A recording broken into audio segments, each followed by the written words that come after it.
سورۃ القیامہ بسم اللہ الرحمن الرحیم، شروع اللہ کے نام سے جو بے انتہا مہربان نہایت رحم فرمانے والا ہے۔ لا اقسم بیوم القیامہ ولا اقسم بالنفس اللوامہ، نہیں، بات وہ نہیں جو تم کر رہے ہو۔ ان کے معاشرے میں قیامت کے بارے میں جو شکوک و شبہات پائے جاتے تھے اور رنگ رنگ کی بولیاں تھیں، ان سب کو نگیٹ کر دیا گیا، اور پھر قیامت پر قیامت کے دن ہی کی قسم کھائی گئی، اسی کو گواہ بنایا گیا۔ میں قسم کھاتا ہوں قیامت کے دن کی، اور نہیں میں قسم کھاتا ہوں ملامت کرنے والے نفس کی۔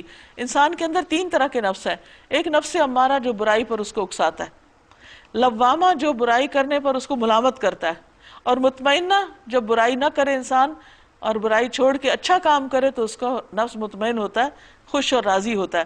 تو یہاں فرمایا کہ جو ملامت کرنے والا نفس ہے، جس کو یہ احساس ہے کہ غلط کام غلط ہے، وہ بھی اس بات کی گواہی دیتا ہے کہ انسان کے لیے ایک دن ہونا چاہیے جہاں اس کو اس کے کیے کا بدلہ ملے۔ کیا انسان یہ سمجھ رہا ہے کہ ہم اس کی ہڈیوں کو جمع نہ کر سکیں گے، اس لیے اس کو مشکل لگتی ہے قیامت کا آنا؟ کیوں نہیں، ہم تو اس کی انگلیوں کے پور پور تک ٹھیک بنانے پہ قادر ہیں۔ یعنی خاص طور پر پور کی بات کی گئی، کیونکہ انسان کا جو انگوٹھا ہے وہ اس کو ڈسٹنگوش کرتا ہے باقی ہر دوسرے انسان سے۔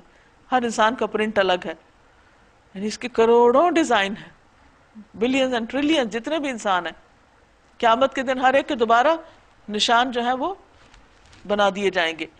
تو جو رب پور پور ویسے ہی بنا دے گا دوبارہ، اس کے لیے بڑا انسان بنانا کیا مشکل ہے۔ مگر انسان چاہتا یہ کہ آگے بھی بدعمالیاں کرے، یعنی اس لیے نہیں ماننا چاہتا آخرت کو تاکہ دنیا میں اپنی مرضی کی زندگی بسر کر سکے، عیش و عشرت کرتا رہے۔ اور جب اس کو سمجھایا جائے تو پوچھتا ہے ایان یوم القیامہ، قیامت کا دن آئے گا کب؟ وہ پتہ نہیں کب کی باتیں ہیں، تم ایسی ابھی لے کے بیٹھے ہو۔ آخر کب آنا ہے وہ قیامت کا دن؟ پھر جب دیدے پتھرا جائیں گے، آنکھیں خوف کے مارے، دہشت کے مارے ایک ہی جگہ سٹل ساکن ہو جائیں گی، اور چاند بے نور ہو جائے گا، اور چاند سورج ملا کر ایک کر دیے جائیں گے۔ اس وقت یہی انسان کہے گا کہاں بھاگ کر جاؤں، ہرگز نہیں، وہاں کوئی جائے پناہ نہ ہوگی۔ اس روز تیرے رب ہی کے سامنے جا کر ٹھہرنا ہوگا۔ اس روز انسان کو اس کا سب اگلا پچھلا کیا کرایا بتا دیا جائے گا۔ یعنی انسان نے دنیا میں جو کام کیے اور جو نہیں کیے، اچھی نیت سے کیے یا بری نیت سے کیے، جو کرنے تھے وہ چھوڑ دیے، جو نہیں کرنے تھے وہ کر کے آئے، سب کچھ اس کے سامنے آ جائے گا، ایک ایک چیز کی کیلکولیشن ہوگی۔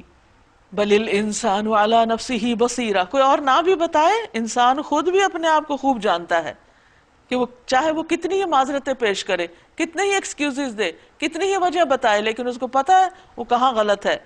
لا تحرک به لسانک لتعجل به ان علینا جمعہ وقرآنہ فاذا قرأناہ فاتبع قرآنہ ثم ان علینا بیانہ۔ اے نبی صلی اللہ علیہ وسلم، اس وحی کو جلدی جلدی یاد کرنے کے لیے اپنی زبان کو حرکت نہ دیجیے۔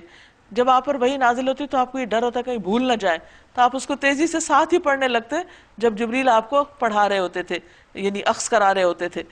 تو فرمایا کہ نہیں، جس وقت وہ پڑھ رہے ہو خاموشی سے سنیے، لہٰذا جب ہم اسے پڑھ رہے ہوں اس وقت آپ اس کی قرات کو غور سے سنتے رہیے، پھر اس کا مطلب سمجھا دینا بھی ہمارے ہی ذمہ ہے۔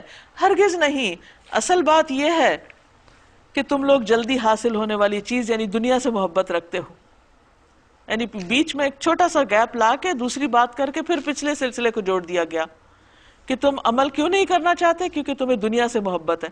اور یہ ایک بہت بڑی حقیقت ہے کہ جس انسان کی پرائرٹی دنیا ہو وہ پھر آخرت کے بارے میں کچھ کام کرنے سے کتراتا ہے، وہ سوچتا بھی نہیں اس کے بارے میں، اور آخرت کو چھوڑ دیتے ہو۔ اس روز کچھ چہرے تر و تازہ ہوں گے، اپنے رب کی طرف دیکھ رہے ہوں گے، اور کچھ چہرے اداس ہوں گے، وہ سمجھ رہے ہوں گے کہ ان کے ساتھ کمر توڑ برتاؤ ہونے والا ہے، یعنی اب ان کی شامت آئی۔ ہرگز نہیں، جب جان حلق تک پہنچ جائے گی، یعنی موت کے وقت، اور کہا جائے گا ہے کوئی جھاڑ پھونک کرنے والا۔ عبداللہ بن مسعود اپنی بیوی کے پاس آئے تو دیکھا کہ اس نے خسرے کی بیماری کی وجہ سے تعویذ پہنا ہوا ہے۔ آپ نے اسے سختی سے کاٹا اور کہا عبداللہ کی آل شرک سے بیزار ہے۔ ہم نے رسول اللہ صلی اللہ علیہ وسلم سے یہ بات بھی یاد کی کہ بلا شبہ جھاڑ پھونک، تعویذ اور حب کے اعمال شرک ہیں، اور آدمی سمجھ لے گا کہ یہ دنیا سے جدائی کا وقت ہے، اب موت آ گئی اور پنڈلی سے پنڈلی جڑ جائے گی۔ وہ دن ہوگا تیرے رب کی طرف روانگی کا، جیسے دنیا میں انسان سفر کرتا ہے، ایک جگہ سے دوسری جگہ جاتا ہے، ایک دن اس دنیا سے سفر کر کے آخرت کی طرف چلا جائے گا۔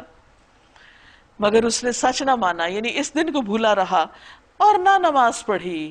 پھر نماز کی بات، بلکہ جھٹلایا اور پلٹ گیا، پھر اکڑتا ہوا اپنے گھر والوں کی طرف چل دیا۔ ہاں یہ روش تیرے ہی لیے سزاوار ہے اور تجھی کو زیب دیتی ہے۔ اَيَحْسَبُ الْإِنسَانُ أَن يُتْرَكَ سُدًى، کیا انسان نے یہ سمجھ رکھا ہے کہ وہ یوں ہی بیکار چھوڑ دیا جائے گا، اس کا کوئی حساب کتاب نہ ہوگا، اس سے پوچھا نہ جائے گا کہ اس نے زندگی کہاں گزاری؟ أَلَمْ يَكُ نُطْفَةً مِّن مَّنِيٍّ يُمْنَىٰ، کیا وہ ایک حقیر پانی کا نطفہ نہ تھا جو رحم مادر میں ٹپکایا جاتا ہے، پھر وہ ایک لوتھڑا بنا، پھر اللہ نے اس کا جسم بنایا اور اس کے اعضاء درست کیے، پھر اس سے مرد اور عورت کی دو قسمیں بنائیں، کیا وہ اس پہ قادر نہیں کہ مرنے والوں کو پھر سے زندہ کر دے؟ یعنی جس رب نے انسان کو بہترین شکل میں پیدا کیا، کیا وہ یہ نہیں کر سکتا کہ وہ اسے دوبارہ پھر بنا لے جیسے پہلی بار بنایا تھا؟